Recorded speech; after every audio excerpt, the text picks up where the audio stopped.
বৈচিত্র্যময়তা ও সহনশীলতার আকাঙ্ক্ষায় উজ্জীবিত। আজকে আমরা দাঁড়িয়েছি এই আকাঙ্ক্ষাগুলোই নিয়ে, যেগুলো ছিল দীর্ঘ নারী আন্দোলন ও জুলাই অভ্যুত্থানের লড়াই ক্ষেত্রে।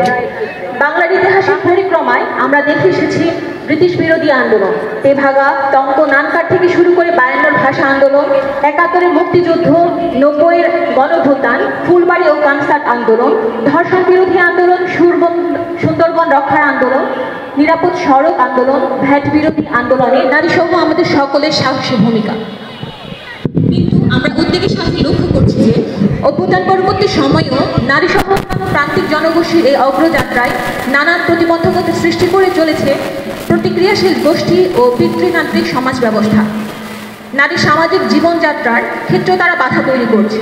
ব্যক্তিগত আক্রমণ, সিদ্ধান্ত গ্রহণে বাধা এবং অনলাইনে হয়রানি করে রাজনৈতিক পরিসরে নারীর অংশগ্রহণ নিরুৎসাহিত করার তৎপরতা দিবালোকের মতো স্পষ্ট।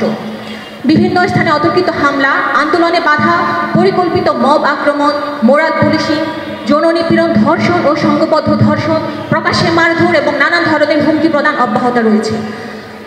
সম্প্রতি নারী অধিকার সংক্রান্ত সংস্কার উদ্যোগের অংশ হিসেবে নারী বিষয়ক সংস্কার কমিশন গঠন করা হয়।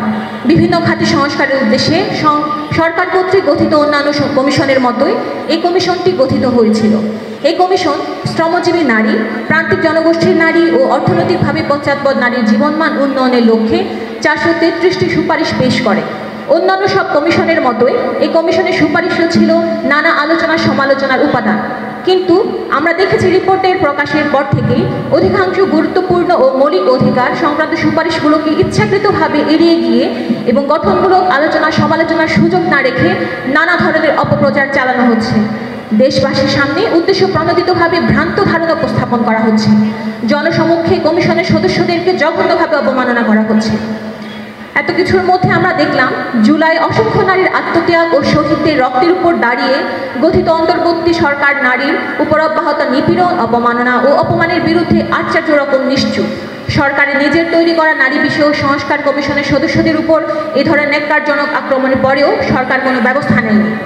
আমরা দেখছি সমতার দাবিকে অবমূল্যায়ন করে, মর্যাদা ও ন্যায় বিচারের আকাঙ্ক্ষাকে অগ্রাহ্য করে গণতন্ত্রের স্বপ্নকে সংখ্যাগরিষ্ঠের কর্তৃত্ব ও নিয়ন্ত্রণের অস্ত্র বানানোর চেষ্টা চলছে। আমরা দ্ব্যর্থহীনভাবে বলতে চাই, যেখানে কাঠামোগত বৈষম্য সহিংসতা বিদ্যমান, সেখানে ন্যায়ের সংগ্রামকে বাধাগ্রস্ত করা, হুমকি প্রদান করা বা বিকৃতভাবে উপস্থাপন করা আদতে সেই সংগ্রামের জরুরতাকেই প্রমাণ করে। এটা আমাদের দাবির সততা ও ন্যায্যতাকে পুনঃপ্রতিষ্ঠিত করেছে।